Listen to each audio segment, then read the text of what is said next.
Hey everyone, and welcome back. We're diving into the world of revolutionary leaders today. Ooh, exciting. Yeah, I think it'll be really fascinating. We've got three big names on the roster: Napoleon, Che Guevara, Oh, wow. and Mao Zedong. Big hitters. Yeah, and these guys aren't just, names in a history book. Right. They reshaped entire continents, and people are still arguing about them today. Yeah, that's what's so interesting about revolutionary leaders, isn't it? Oh, yeah. It's that paradox, Oh, totally. how they can be seen as both liberators and tyrants. Liberators and tyrants, yeah. So maybe... Sometimes at the same time. Right. It's not just about leading a rebellion. Yeah. It's about completely transforming society. Totally. They're driven by this ambition, ideology, Yeah. this desire to just overturn everything. Yeah. And they weren't afraid to use force to do it. Okay, well, let's get started with Napoleon then. I mean, his story is almost unbelievable. Oh, for sure. Born on Corsica, Yeah. navigates the French Revolution, Yeah. rises through the military ranks, Yeah. and then, bam, crowns himself Emperor of France in 1804. Like, what? Yeah, I mean, what was he thinking? It's such a statement. He's rejecting the idea that rulers are chosen by God. Right. He's saying power is taken, Right. not inherited. And this isn't just symbolic. Oh, yeah. This leads directly to one of Napoleon's biggest legacies. Oh, okay. The Napoleonic Code. The Napoleonic Code. A system of laws. Yeah. Standardized French law, Uh-huh. modernized it, and it's still influential. No way. Yeah, legal systems all over the world today, especially in Europe and Latin America. So he wasn't just about conquering, he was reshaping the structure of society. Exactly. But, I mean, we can't talk Napoleon without talking military genius. Of course, of course. Battles like Austerlitz and Jena, Oh, yeah. they weren't just victories. Right. They were like master classes in strategy. Okay, so Austerlitz. Napoleon completely outmaneuvers the Austro-Russian army. Wow. Feints, deception, Uh-huh. lures them into a trap, Smart. and then Jena Right. crushes the Prussians in hours. Wow. Uses his famous core system, Yeah. concentrates his forces. Smart. So smart. Decisive point. These victories, they weren't just luck. Yeah. It was his innovative thinking, adaptability on the battlefield, and just this relentless pursuit of his goals. Yeah. But even the best can make mistakes. Oh, totally. Napoleon's ambition, it led him to overreach. Right. Like the invasion of Russia in 1812. Yeah. A disaster, and then his defeat at Waterloo in 1850. Right. It's like his drive, what made him great, also led to his downfall. Yeah. It's like that quote, great ambition is the passion of a great character. Oh, yeah. It really captures the two sides of him. Definitely. And his legacy is full of contradictions, too. Spread the ideas of the French Revolution, but caused so much death and destruction. Yeah. It shows how revolutions can have these unintended consequences. Yeah. Even when they start with good intentions. Okay, let's move on to someone who's become a global symbol of rebellion. Okay. Che Guevara. Che Guevara, yeah, his image is everywhere, but his story is way more than the beret and the stare. Yeah. What's really fascinating is that he was a doctor Ow, wow, yeah. who became a revolutionary. That is unusual. What makes someone with a medical background pick up a gun and fight for change? Well, it's something that people are still trying to figure out. Yeah. Some say it was his travels through Latin America. Yeah. Seeing all that poverty, all that inequality, Right. ignited his revolutionary zeal. Yeah. Others point to his exposure to Marxist ideas in university. Yeah. Whatever it was, it's clear that he saw revolution as the only way to achieve justice. Yeah. And for him, it wasn't just about toppling dictators, it was about giving power to the people, Okay. letting them control their own destiny. Right. And this vision really came to life during the Cuban Revolution. Oh, absolutely. His partnership with Fidel Castro, it wasn't just about getting rid of Batista. Right. It was about creating this new Cuba, Yeah.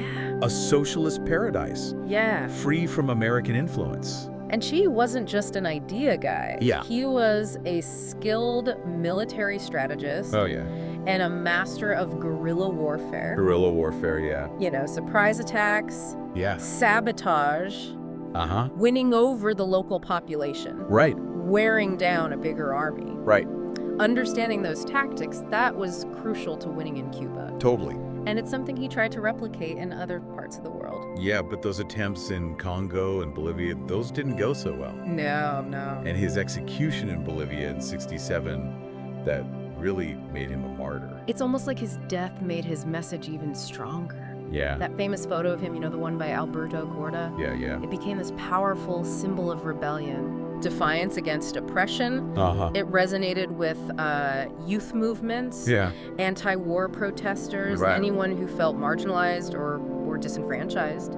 Yeah, but his legacy is still really controversial, isn't it? Oh, definitely. He's a hero to some, a ruthless figure to others. I mean, how do we reconcile those two views? Well, it just shows how complicated revolutionary figures are, and the movements they inspire. Yeah. Xi's commitment to his ideals. Right. His willingness to sacrifice everything. That still speaks to a lot of people. Totally. But we also have to admit that revolutions aren't bloodless. No. And Xi's involvement in armed struggle and his role in the Cuban government afterwards, they're definitely controversial. Okay, well, let's move on to someone who reshaped the most populous nation on Earth. Oh, wow. Okay. Mao Zedong. All right. You could say he's the father of modern China, right? Absolutely.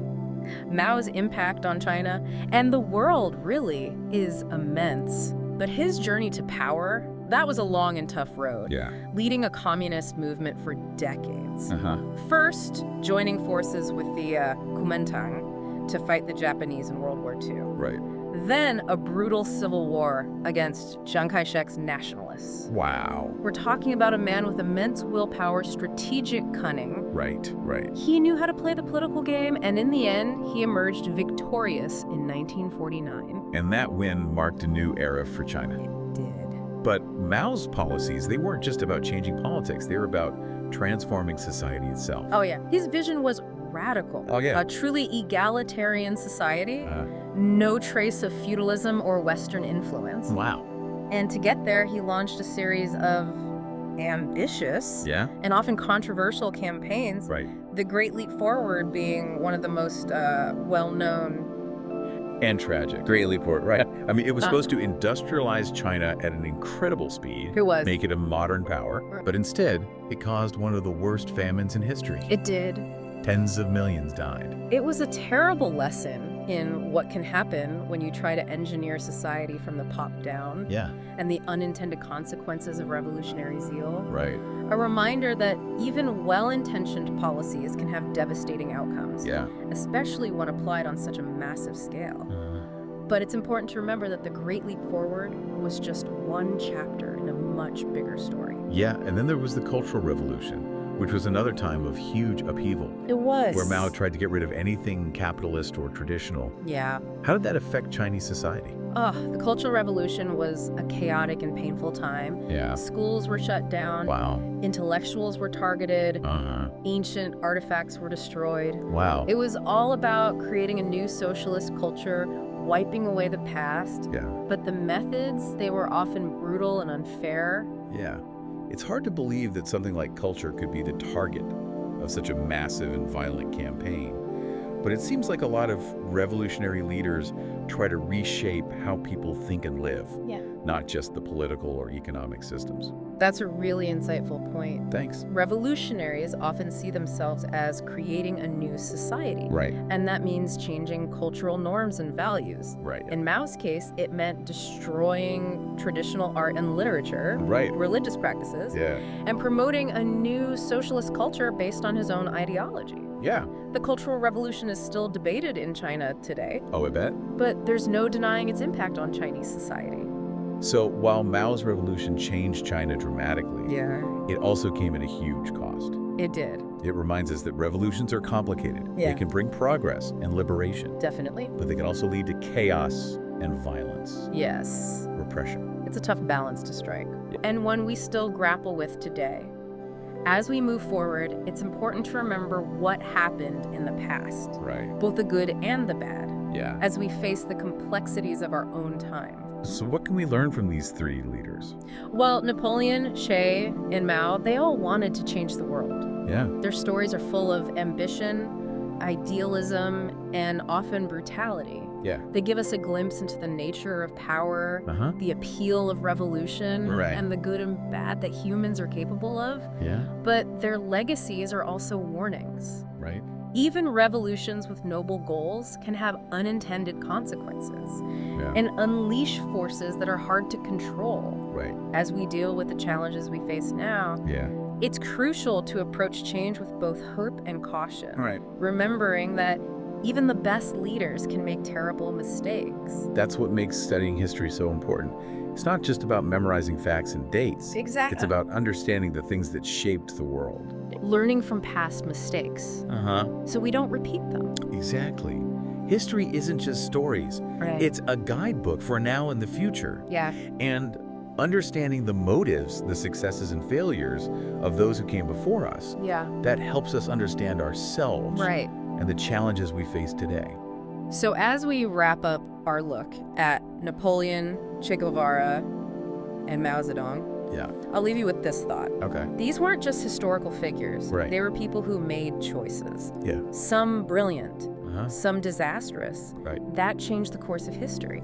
And their stories still matter today. Oh, for sure. Because they make us ask fundamental questions about power, ideology, and whether humans are good or bad. Their legacies are complex. They are. Full of contradictions. They were shaped by their times, but they also shaped their time. Absolutely. And it's up to us to understand them, learn from them, and use those lessons in our own lives. As we face the challenges of today.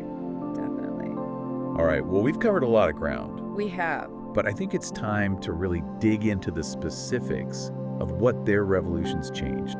Good idea. How those changes are still felt today. For sure. We'll explore those questions. And more. Welcome back. You know, we've been talking about these huge figures, Napoleon, Che Guevara, and Mao Zedong. These revolutionaries who really changed the world. Absolutely. But now let's get into the details of what their revolutions actually changed. Let's get specific. How are those changes still with us today? It's one thing to talk about big ideas, but the real test of a revolution is how it affects everyday people. And when you look at Napoleon, it's this fascinating mix of progress and destruction. Oh, totally. I mean, let's start with the destructive side. Napoleon's wars, his relentless push to unite Europe under France, it cost millions of lives. It's hard to even grasp the amount of suffering those conflicts caused. It's a stark reminder of the human cost of ambition, the terrible consequences of war. But even with all the bloodshed, Napoleon also made reforms that had a huge and lasting impact on Europe and beyond. So let's talk about those reforms. The Napoleonic Code, that's considered one of his most important achievements. It absolutely is. The Napoleonic Code, introduced in 1804, was a complete break from the old feudal laws and customs that had ruled France for centuries. So it was like he was taking the ideals of the French Revolution, the liberty, equality, fraternity, and applying them to law. Exactly. The Napoleonic Code was a revolutionary document. It modernized European law. It laid the groundwork for the legal systems we see in many parts of the world today. Think about some of the core principles in the code. Protection of private property. Freedom of contract. The right to a fair trial. These ideas, which we might take for granted today, were radical back then. I bet. They helped shape the legal landscape for centuries to come. It's amazing that a legal system from over 200 years ago is still relevant. It is. But Napoleon did more than just law. He reorganized education, created the Bank of France, set up a central bureaucracy to make government more efficient. These reforms are often overshadowed by his military campaigns, but they really shaped modern France. Napoleon's vision wasn't just about conquering, it was about modernizing France, making it a powerhouse in Europe. Of course, he was brutal, and his ambition ultimately led to his downfall. Oh, of course. But there's no denying his role as a reformer and modernizer. It shows how revolutions, even those led by flawed people, can create lasting change. Now, if we look at Che Guevara, his impact is less about institutions and more about inspiration, wouldn't you say? Oh, absolutely. Che wasn't a nation builder like Napoleon or Mao. Right. He was a revolutionary, an idealist. He saw himself fighting for the liberation of oppressed people everywhere. Right. And it's that image, the defiant guerrilla fighter, the romantic revolutionary willing to give his life for the cause. Yeah. That's what's resonated with people for generations. His image is everywhere. It is. T-shirts, posters, murals. He's this symbol of rebellion, of fighting injustice. Absolutely. But what did his revolutions actually achieve? Well, I'd say his biggest impact was the Cuban Revolution itself. Right. Che's role in overthrowing Batista in 1959, that helped establish a communist government in Cuba, a challenge to the U.S., and a source of hope for leftists all over the world. And his writings about guerrilla warfare. His ideas about the role of peasants in revolutions, they influenced a whole generation of revolutionaries, inspired armed struggles in Latin America, Africa, Asia. So even though his attempts to start revolutions in places like Congo and Bolivia failed, his ideas still spread and inspired others to fight oppression. Exactly. Che's legacy shows the power of ideas, the lasting appeal of revolution, and how one person can become a global symbol of resistance. Of course, his legacy is also debated. Some criticize his role in human rights abuses by the Cuban government, and his support for violence to achieve political change. It's another example of how complex these figures are, and how we need to look at their legacies with a critical eye. Absolutely. Okay, now let's move on to Mao Zedong. Okay. His revolution completely transformed China, a nation with thousands of years of history. What were the biggest, most lasting changes that Mao's revolution brought about? Where do we even begin? Mao's revolution was a seismic event. It reshaped Chinese society from top to bottom, ended centuries of dynasties, abolished feudal land ownership, and established a communist state focused on the needs of the peasants. It was a complete break from the past. A total overhaul of the social, political, and economic order. And these weren't just theoretical changes. They really impacted everyday people. Oh, absolutely. One major change was the collectivization of agriculture. No more private land ownership. Peasants were organized into commune, working together, sharing the results of their labor. This was a radical shift from the traditional way of farming. And its effects on food production were mixed. I mean, we know the Great Leap Forward, Mao's attempt to industrialize China super fast. It backfired horribly. It did. Led to mass famine, millions of deaths. The Great Leap Forward shows how revolutionary enthusiasm and utopian ideals can collide with reality. Mao trying to force China into rapid industrialization without proper planning. Without considering the human cost, it was a terrible failure. But we have to remember, the Great Leap Forward was just one part of a much larger story. And then there was the Cultural Revolution, this time of intense ideological control. It was. And social upheaval. Where Mao wanted to eliminate any traces of capitalism and tradition. How did that affect Chinese society? The Cultural Revolution was a time of immense turmoil and suffering. Schools were closed, intellectuals were persecuted, ancient artifacts were destroyed.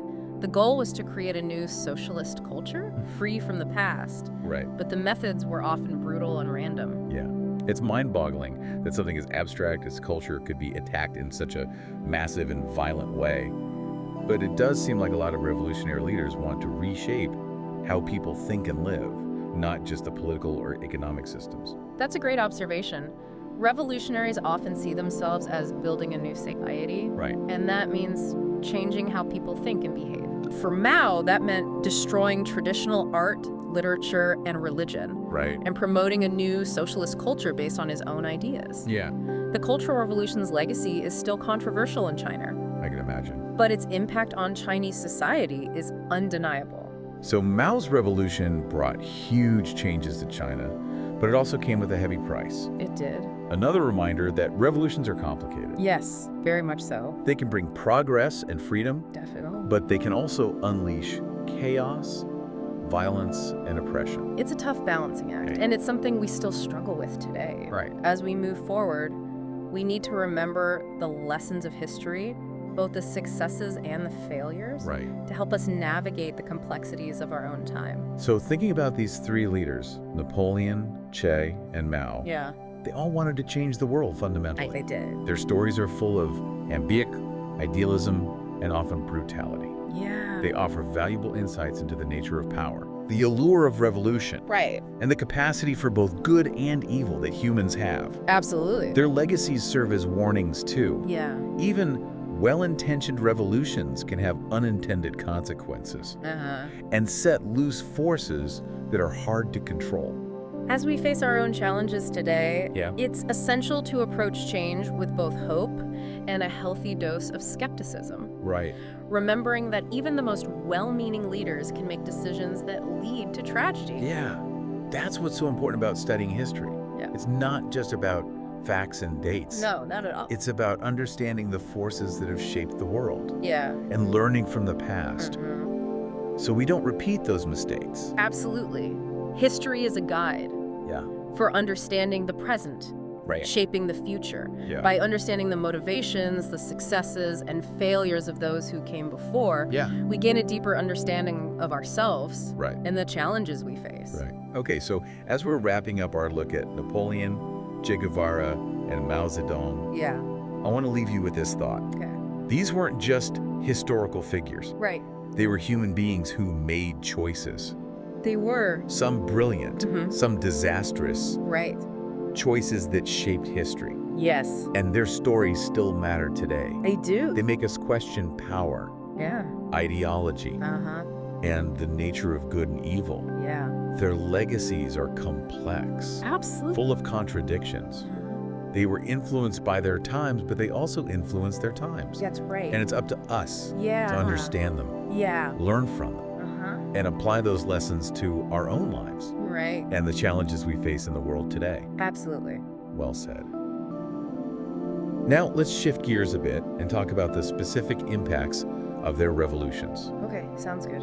What did Napoleon's conquests, K's guerrilla campaigns, and Mao's social transformations actually change? Yeah. Let's look at their lasting legacies. We'll explore that and more in the next part of our deep dive. It's fascinating how these leaders, Napoleon, Che, and Mao, they've kind of transcended their own time periods, you know? Yeah, it's true. They've become these almost mythical figures, larger than life. Yeah. I think it says something about how powerful the idea of revolution is. These individuals, they represent this deep desire for change, Right. this fight against being held down, the dream of a better world. Yeah. It's like they tap into our own need for change. Exactly, both personally and as a society. And it's like each one represents a different side of that revolutionary spirit, right? Yeah, for sure. You have Napoleon, the master strategist. Reshaping Europe by sheer willpower. Exactly. And then Che, this charismatic guerrilla fighter, he becomes this global icon of resistance. Yeah. And then Mao, a leader who comes from the peasantry. Rises up to lead the biggest nation on earth. It's incredible. Yeah. Against all odds, their stories are captivating. And then you have those images that go with them. Those images become so powerful. Yeah, they really do. You have Napoleon's bicorn hat. Yeah. This symbol of military power and ambition. She's beret and that look in his eyes. Rebellion, a challenge to the way things are. And Mao's portrait everywhere during the Cultural Revolution, representing this radical change to society, good or bad. They become these symbols that are instantly recognizable. Yeah, even if you don't know much about their lives. Exactly. And that's part of why they're so intriguing to study. They challenge us to go beyond the surface level, to really dig into who they were, what motivated them, what their revolutions actually accomplished, both the good and the bad. Because let's face it, we can get caught up in the romantic idea of these figures. Right. And forget that their revolutions cost real lives. Right. Millions died because of Napoleon's wars. Cheese campaigns and Mao's policies. It's a reminder that progress often comes with a heavy price. Absolutely. And that's something we can't shy away from. We need to be honest about the complexities, the suffering, the unintended consequences that come with radical change. It's easy to get caught up in the excitement of revolution. Yeah. But we have to remember that revolutions are often messy, violent, unpredictable. So as we wrap up our look at Napoleon, Che, and Mao, I'll leave you with this. They all believed in the possibility of dramatic change. They imagined a different world, and they were willing to fight for it no matter the cost. Their stories give us these valuable lessons about power, about revolution, about the good and bad that humans are capable of. They were shaped by their times, Mm-hmm. but they also shaped those times by what they did and Yeah. what they believed in. And in the end, it's up to us how we interpret what they left behind, to learn from their victories and their mistakes, Yeah. and to use those lessons in our own lives. To face today's challenges. As we try to understand things like social justice, inequality, and political change, the stories of these revolutionary leaders offer both inspiration and warnings, Yeah. reminding us that creating a better world is complex and often dangerous. Their legacies are complicated, full of contradictions. It's up to us to understand those complexities, to learn from everything they did, and to keep the conversation going about revolution and the pursuit of a just world. Well, thanks for joining us for this deep dive. We hope it's been insightful, made you think, and maybe even inspired you a little. Keep exploring, keep questioning, and keep diving deep.